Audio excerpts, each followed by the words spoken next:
Hello students, let us continue the lesson of the previous water use, and the next part of the lesson is watershed.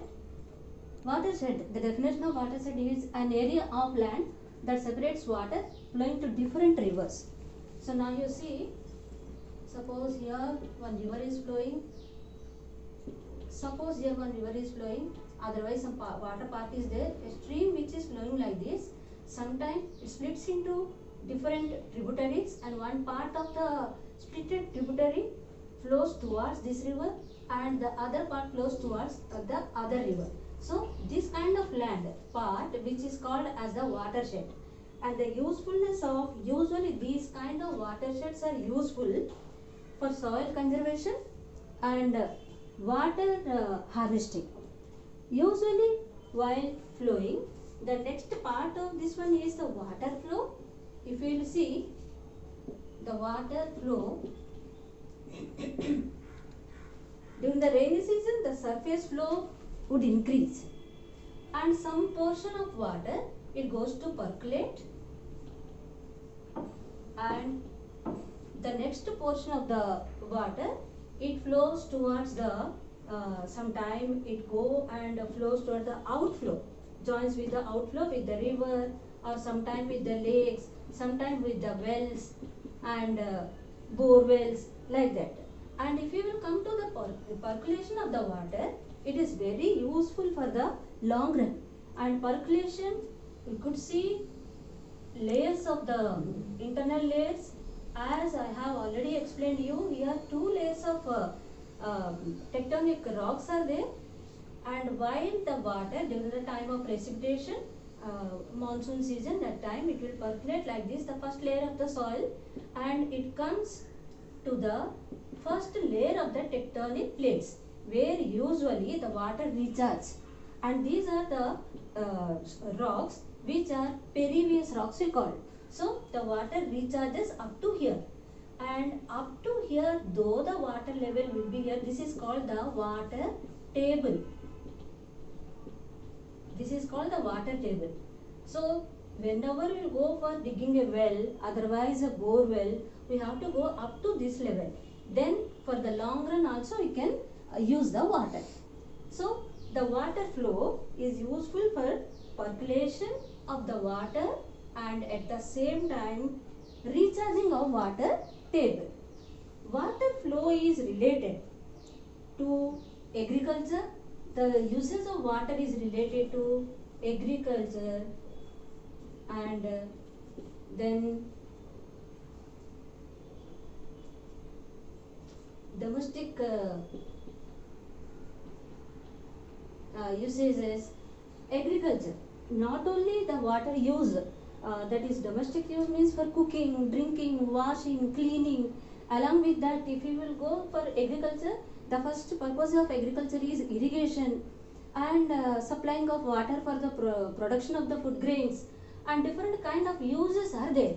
Along with that, we could see the industrial use. The next very important one is industrial use. Much quantity of water is required for the industrial use, for cleaning, washing, for the uses in chemicals, different kind of chemicals for heating, cooling, and different kind of work is go on there, and during the time of working in industry, so water is very useful. No doubt, the water whichever in industries are used, again those water is coming out as effluents or polluted water.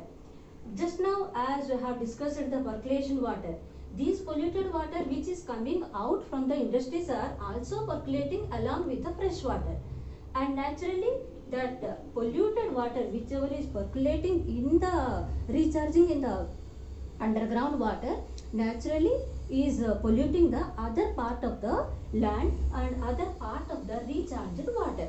So sometimes in some water, in percolated water, rechargeable water, which is again for drinking or for washing or cleaning, whichever you are using it through the bore wells and the wells, sometimes maybe it is poisonous and some chemicals, mixing of some chemicals.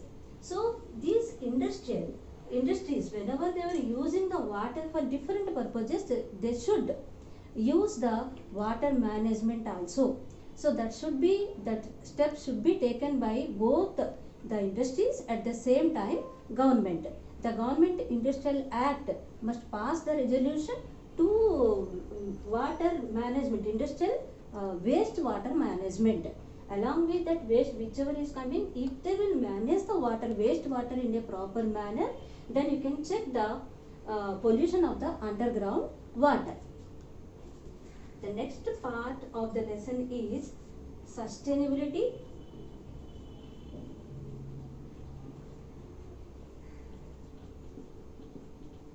Sustainability of water.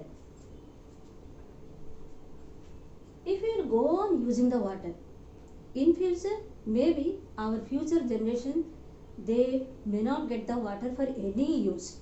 So sustainability, either the percolated rechargeable water, otherwise the outflow. The uses of water depends on the different kind of purposes, agricultural, otherwise domestic or industrial. We should use the water in a proper manner, where without any waste. If you will waste the water, and then there is a question of again sustainability. And though it is a rainy season, due to sometime the industrial pollutions, due to the global warming, and as we are wasting all the natural resources due to the global warming, if it is a dot, then to use the water for the minimum use for drinking also, we won't get the water. And at that time we could see the underground water is also dry. So it is compulsory for us to use the water in a equitable manner. Let us continue the lesson in next class.